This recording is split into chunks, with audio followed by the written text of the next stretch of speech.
नमस्कार, स्वागत है आपका जन जागरण प्रेस में। जनता के नायक, जननायक बिहार के पूर्व मुख्यमंत्री कर्पूरी ठाकुर का जन्मदिन 4 कदम वेलफेयर फाउंडेशन ने अपने कार्यालय कौशिक इनक्लेव में मनाया। मुख्य अतिथि के रूप में दिल्ली सरकार की ओर से जगदीश यादव उपस्थित हुए। विशिष्ट अतिथि के रूप में चंद्रपाल सिंह, कमल किशोर विश्वकर्मा, हरद्वारी लाल आर्य, महंत प्रकाश बाबाजी, जयपाल जी, पूरन सिंह, प्रमोद एवं खड़ग जी उपस्थित हुए। संस्था की ओर से संस्थापक जय किशन ठाकुर कार्यक्रम के आयोजन और मंच संचालन किए। स्मरण रहे कि कर्पूरी ठाकुर पिछड़ा वर्ग के महान नेता नहीं थे, बल्कि पिछड़ा वर्ग का महान नेता थे। कर्पूरी ठाकुर ने अपने जीवन में पद पर रहते हुए किसी भी वर्ग विशेष के लिए कोई कार्य नहीं किया, बल्कि पूरे समाज के लिए संवैधानिक तरीके से कार्य किया। कर्पूरी ठाकुर बिहार में 1 बार उप मुख्यमंत्री, 2 बार मुख्यमंत्री और दशकों तक विधायक और विरोधी दल के नेता रहे। 1952 में पहली बार विधानसभा का चुनाव जीते, उसके बाद वो कभी भी विधानसभा का चुनाव नहीं हारे। राजनीति में इतना लंबा सफ़र तय करने के बाद जब वो मरे तो अपने परिवार को विरासत में देने के लिए एक मकान तक उनके नाम नहीं था। उनकी ईमानदारी के किस्से आज भी बिहार में आपको सुनने को मिलते हैं। उनसे जुड़े कुछ लोग बताते हैं कि कर्पूरी ठाकुर जब राज्य के मुख्यमंत्री थे तो उनके रिश्ते में उनके बहनोई उनके पास नौकरी के लिए गए और कहीं सिफारिश से नौकरी लगवाने के लिए कहा।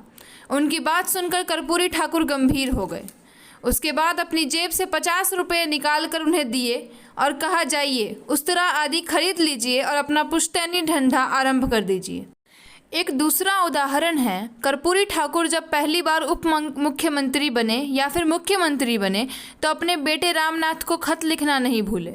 इस खत में क्या था, इसके बारे में रामनाथ कहते हैं, पत्र में 3 ही बातें लिखी होती थी।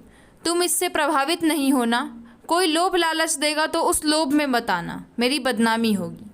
रामनाथ ठाकुर इन दिनों भले ही राजनीति में हो और पिता के नाम का फ़ायदा भी उन्हें मिला हो, लेकिन कर्पूरी ठाकुर ने अपने जीवन में उन्हें राजनीतिक तौर पर आगे बढ़ाने का काम नहीं किया। कर्पूरी ठाकुर दूरदर्शी होने के साथ साथ एक ओजस्वी वक्ता भी थे। आज़ादी के समय पटना की कृष्णा टॉकीज हॉल में छात्रों की सभा को संबोधित करते हुए एक क्रांतिकारी भाषण दिया कि हमारे देश की आबादी इतनी अधिक है कि केवल थूक फेंकने से अंग्रेजी राज बह जाएगा। इस भाषण के कारण उन्हें दंड भी झेलनी पड़ी थी। वह देशवासियों को सदैव अपने अधिकारों को जानने के लिए जगाते रहे।